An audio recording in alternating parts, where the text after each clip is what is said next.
పాతబస్తీలో చేపట్టిన BJP Vijay Sankalpa Yatra assembly is Sadan చౌరస్తాకు చేరుకుంది. BJP ఏర్పాటు చేసిన బహిరంగ సభలో పాల్గొన్న ఎంపీ లక్ష్మణ్ మోడీని మూడోసారి ప్రధాని చేయాలనే లక్ష్యంతోనే ఈ సంకల్ప యాత్ర ప్రారంభించామని తెలిపారు. దేశంలో ట్రిపుల్ తలాక్, ఆర్టికల్ 370 రద్దు, రామ మందిర నిర్మాణాన్ని చేపట్టిన గొప్ప వ్యక్తి మోదీ అని అన్నారు. కోరుకున్నాం కానీ దేశానికి మాత్రం మోదీ గారు అవసరం అని చెప్పి వారు భావిస్తున్నారు. దేశం ఇవాళ అభివృద్ధి ఇంత వేగంగా జరుగుతున్నదంటే అవినీతి. రామునికి గుడి ఎందుకు అన్న కాంగ్రెస్ పార్టీ ఇప్పుడు రాజకీయం కోసం దేవుడి పేరు వాడుకుంటున్నారని ఎంపీ లక్ష్మణ్ విమర్శించారు.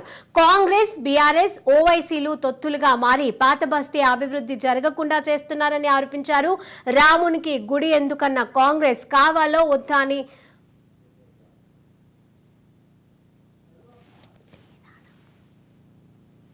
మూడోసారి ప్రధానమంత్రి చేస్తామని చెప్పి యాత్రకు వారు స్వాగతం పలుకుతున్నారు.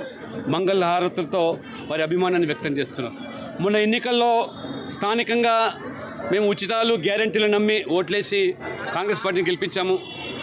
బీఆర్ఎస్ మీద విసిగి ఆ రకంగా మార్పు కోరుకున్నాం కానీ దేశానికి మాత్రం మోదీ గారు అవసరం అని చెప్పి వారు భావిస్తున్నారు.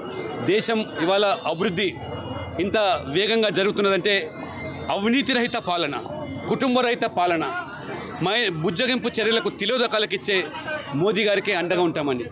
కాంగ్రెస్ పార్టీకి గెలిపిస్తే వారు గతంలో యూపీఐలో కుంభకోణాలు ఏ రకంగా జరిగినాయో ఈ దేశ ప్రధాని అర్హత కాంగ్రెస్లో ఏ నాయకుడికి లేదు కాబట్టి వారికి ఓటేసి గెలిపిస్తే వాళ్ళు ఇచ్చే గ్యారెంటీలు అవుతున్నాయో కేవలం అవినీతి మీద గ్యారెంటీ, లేదా కుటుంబ పాలన కోసం గ్యారెంటీ, లేదా మైనార్టీలకు బుజ్జగింపేదానికి గ్యారెంటీ ఇవ్వగలుగుతారు కానీ హిందువులను అవమానపరిచే గ్యారెంటీ ఇవ్వగలుగుతారు తప్పితే ఈ దేశం కోసం పనిచేయరని చెప్పి ప్రజలు భావిస్తున్నారు.